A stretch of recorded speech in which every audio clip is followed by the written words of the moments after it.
요한계시록 4장 1절부터 4절까지 한 목소리로 읽습니다. 이일 내가 보니 하늘에 열린 문이 있는데 내가 들은 바 처음에 내게 말하던 나팔 소리 같은 그 음성이 이르되 이리로 올라오라. 이후에 마땅히 일어날 일들을 내가 내게 보이리라 하시더라. 내가 곧 성령에 감동되었더니 보라, 하늘에 보좌를 베풀었고 그 보좌 위에 앉으신 이가 있는데 앉으신 이의 모양이 벽옥과 홍보석 같고 또 무지개가 있어 보좌에 둘렸는데 그 모양이 녹보석 같더라. 또 보좌에 둘려 24 보좌들이 있고 그 보좌들 위에 24 장로들이 흰 옷을 입고 머리에 금관을 쓰고 앉았더라. 아멘. 벌써 6월 둘째 주일입니다.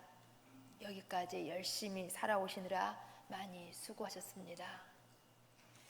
그런데 열심히 수고하여 살아온 우리 앞에는 항상 기쁨과 행복만이 있는 것이 아닙니다. 때로 아픔이 또 염려가 드는 일들이 있습니다.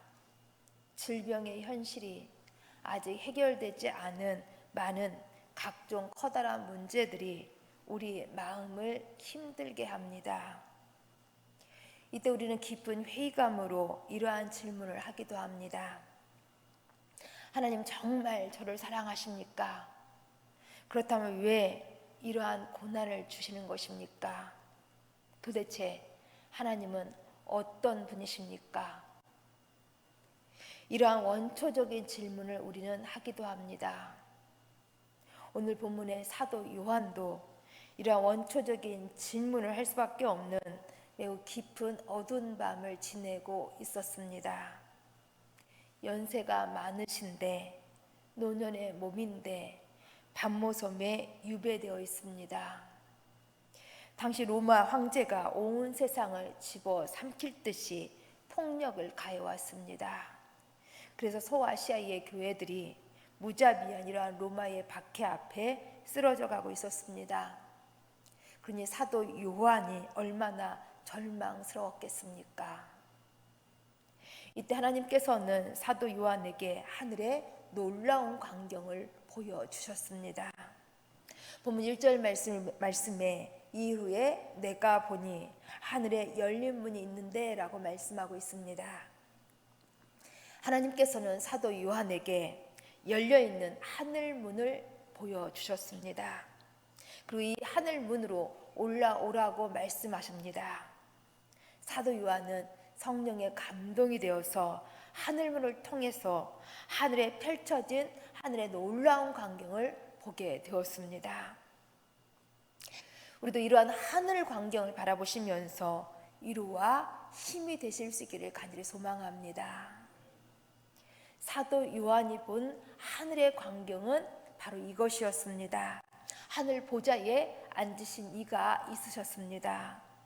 그리고 이 보좌를 둘러서 24개의 보좌가 있는데 그 보좌에 24명의 장로들이 흰옷을 입고 금관을 쓰고 앉아 있었습니다. 여기 24 장로들은 누구일까요? 여기 24 장로들은 구약의 12지파와 신약의 12사도를 합한 숫자로서 곧 오늘날 우리 모든 시대에 구원받은 성도들을 의미합니다. 그러니 여기 24 장로들의 이 모습 속에서 우리는 우리 구원받은 성도들이 어떠한 존재인지를 알 수가 있습니다. 여기 24 장로들의 모습은 4절에서 이렇게 보여주고 있습니다. 첫째, 24 장로들은 보좌에 앉아 있었습니다. 이것은 성도는 그리스도와 함께 왕노릇하는 권세를 부여받았음을 의미합니다. 성도는 결코 세상의 그러한 두려움과 염려로 쩔쩔매면서 살아갈 존재가 아니라 그리스도와 함께 왕노릇하는 권세자라는 것입니다.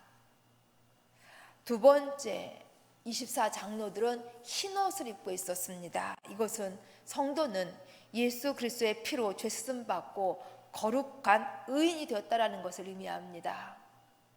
그리고 세 번째는 24장로들이 금관을 쓰고 있었습니다.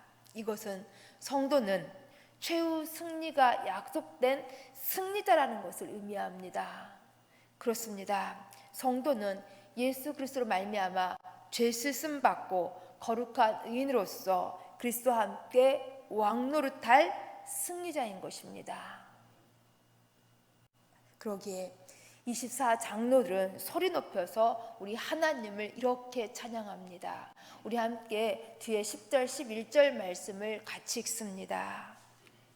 10절 11절 24장로들이 보좌에 앉으신 이 앞에 엎드려 세세토록 살아계시는 이에게 경배하고 자기의 관을 보좌 앞에 드리며 이르되 우리 주 하나님이여 영광과 존귀와 권능을 받으시는 것이 합당하오니 주께서 만물을 지으신 만물이 주의 뜻대로 있었고 또 지으심을 받았나이다 하더라. 아멘. 24장로들은 엎드려서 세세토록 살아계신 하나님을 경배했습니다.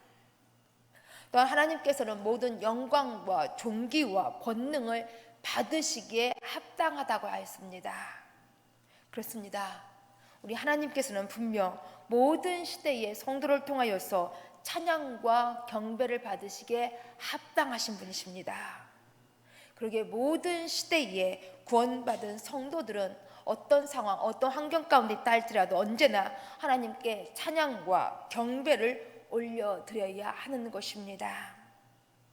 본문 3절 말씀 속에서 이 경배 받으실 하나님이 어떤 분이신지를 잘 설명해 주고 있습니다. 우리 함께 3절 말씀도 같이 읽습니다.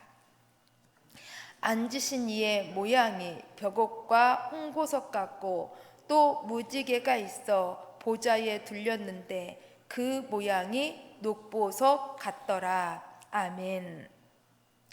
하나님의 모양을 세 가지 보석의 색깔로 설명해 주고 있습니다. 세 가지 보석의 색깔, 벽옥, 홍보석, 녹보석입니다. 하나님께서는 당신의 모양을 인간의 언어로는 다 표현할 수 없기 때문에 이처럼 색깔로 시각화해서 보여주셨습니다. 이 세 가지 색깔로 표현된 하나님의 모양을 살펴보면서 우리 하나님의 사랑을 확신하며 그동안 우리를 힘들게 했던 세상 염려를 이기고 더 영적으로 강건해지시기를 간절히 소망합니다. 하나님의 모양이 첫째, 벽옥 같다고 말씀해 주고 있습니다. 벽옥. 우리가 흔히 피부가 벽옥 같다라는 표현을 하기도 합니다. 이 표현은 피부에 어떠한 잡티나 흠이 전혀 없이 매끄럽고 투명한 수정같이 맑은 피부를 찬탄할 때 쓰는 표현입니다. 마찬가지로 하나님의 모양이 벽옥 같다라는 것은 하나님께는 죄와 어둠, 거짓과 불의가 전혀 없으신 거룩하신 하나님이시라는 것입니다. 그런데 당시 로마 황제의 보좌는 음모와 거짓, 죄와 배신이 가득했습니다. 그러기 이 통제 속에 있는 사람들은 많은 어려움과 박해로 힘들었던 것입니다. 그러나 하나님의 모양은 수정처럼 맑고 투명하고 깨끗하고 거룩한 보좌였습니다. 불의와 거짓이 전혀 없는 밝은 보좌였습니다. 그러니 우리는 땅만을 바라보면서 절망할 것이 아니라 눈을 들어서 하늘 보좌에 앉으신 벽옥 같으신 하나님을 바라보아야 하는 것입니다. 그때 우리는 세상의 거짓과 배신으로 받은 상처들이 수정처럼 맑은 하나님의 이 거룩함 앞에서 치유를 받을 수가 있는 것입니다. 벽옥 같으신 하나님을 바라보시면서 치유와 회복이 있으시기를 간절히 소망합니다. 두 번째, 사도 요한이 본 하나님의 모양은 홍보석 같았습니다. 홍보석은 붉은 빛을 띠는 보석으로서 성경에서 이 보석은 죄를 전혀 용납하지 않으시는 하나님의 엄중한 공의의 심판을 상징합니다. 하나님께서는 공의롭게 심판하신다라는 것입니다. 당시 세상은 로마 황제의 불의가 승리하는 것 같았고, 그래서 악인이 득세하는 세상이었습니다. 그 가운데 성도들은 억울하게 죽어가고 있었습니다. 이러한 때에 사도 요한은 하나님의 공의는 어디에 있는 것입니까? 라고 울부짖고 있었던 것입니다. 이때 하나님께서는 이처럼 홍보석을 보여주시면서 내가 결코 세상의 모든 악과 불의를 묵과하지 않고 반드시 공의로 심판하시겠다고 강력한 모습을 보여주고 있는 것입니다. 실제로 오늘 본문 4장 이후 6장부터 땅 위에는 무시무시한 인과 나팔, 대접의 재앙들이, 이 심판들이 홍보석의 빛깔처럼 쏟아지기 시작합니다.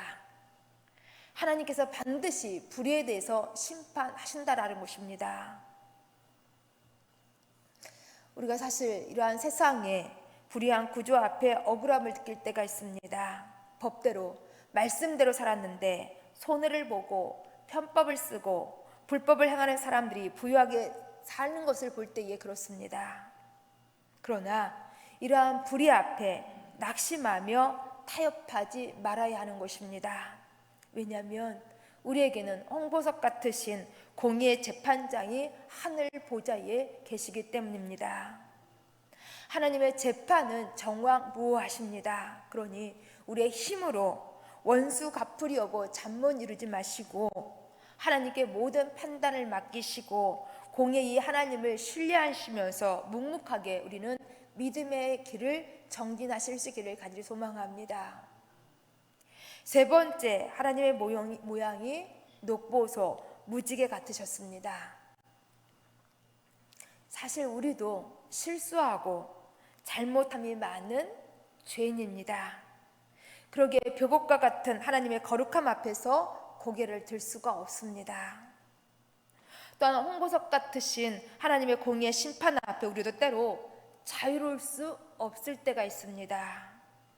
그러기에 하나님께서는 이처럼 하나님의 보좌를 에워싸고 있는 녹보석 같은 무지개로 보이셨습니다. 이 무지개는 성경에서 다시는 세상을 물로 심판하지 않겠다라는 하나님의 자비의, 은혜의, 언약의 징표인 것입니다. 바로 이것, 사도 요한이 본 녹보석 무지개가 자비의 징표, 은혜의 징표였습니다. 곧 앞으로 홍보석 같은 무서운 심판이 있다고 할지라도 하나님께서는 성도를 향하여서는 자비가 있음을, 은혜가 있음을 보여주신 것입니다. 하나님의 공의의 심판이 성도에게는 자비의 무지개 테두리 안에서 통제되고 있다는 것입니다. 그렇습니다. 하나님의 보좌는 성도를 절망케 하는 심판의 보좌가 아니라 녹보석 무지개가 둘러싸고 있는 은혜의 보좌였습니다. 우리가 연약하여 넘어질지라도, 우리가 잘못하여서 죄인일지라도 예수 그리스도의 십자가로 맺은 구원의 언약은 결코 취소가 되지 않습니다. 하나님의 은혜가 있다라는 것입니다. 하나님은 자비로 성도를 돌보고 계십니다. 그러기에 이 24장로들은 이 살아계신 하나님께 엎드려서 이처럼 찬양할 수밖에 없었던 것입니다. 이 하나님께 모든 영광과 존귀를 돌려드릴 수밖에 없었습니다. 우리도 이와 같은 하나님의 은혜를, 하나님의 자비하심을 늘 기억하시면서 24장로와 같은 찬양과 경배를, 모든 영광과 존귀를 하나님께 돌려드리며 살아가셔야 하는 것입니다. 말씀을 정리합니다. 하나님께서는 하늘 보좌에 앉으신 하나님의 모양을 이처럼 세 가지 보석 빛깔로 보여주시면서 세상의 어려움, 힘든 앞에서도 끝까지 구원받은 성도로서 승리할 것을 말씀해 주고 있습니다. 곧 우리는 구원받은 성도로서 벽 같으신 하나님의 거룩하심을 바라보시면서 성도의 영적인 정결함을 지켜나갈 것을, 더 나아가서 홍보구석 같으신 하나님의 공의를 바라보시면서 세상의 불의 앞에 낙심하지 말 것을, 또한 녹보성 무지개 같으신 하나님의 자비하심을 바라보시면서 하나님의 은혜가 있음을 기억하면서 이제 살아갈 것을 말씀해 주고 있습니다. 우리 하나님께서는 벽옥 같으시고 홍보석 같으시고 또한 녹보석 무지개 같으십니다. 이 하나님을 바라보시면서 늘 힘을 내시고 계속 성도로서 신앙의 정진을 하실 수 있기를 간절히 소망합니다. 기도하십니다. 참 좋으신 아버지 하나님, 감사함을 드립니다. 우리도 눈을 들어서 하늘문을 바라볼 수 있도록 도와주옵소서. 하늘 보좌에 앉으신 하나님을 바라볼 수 있도록 도와주옵소서. 백옥 같으시고 홍보석 같으시고 녹보석 무지개 같으신 하나님을 볼 수 있도록 도와주옵소서. 그래서 그 안에서 우리 위로받고 용기와 힘을 내어서 우리도 24장로들처럼 하나님만을 경배하며 하나님께 모든 영광과 존귀를 돌려드릴 수 있도록 도와주옵소서. 오늘 거룩한 주일 예배가 이 믿음의 고백을 가지고 주께만 영광 돌릴 수 있도록 도와주옵소서. 예수님 이름으로 기도합니다. 아멘.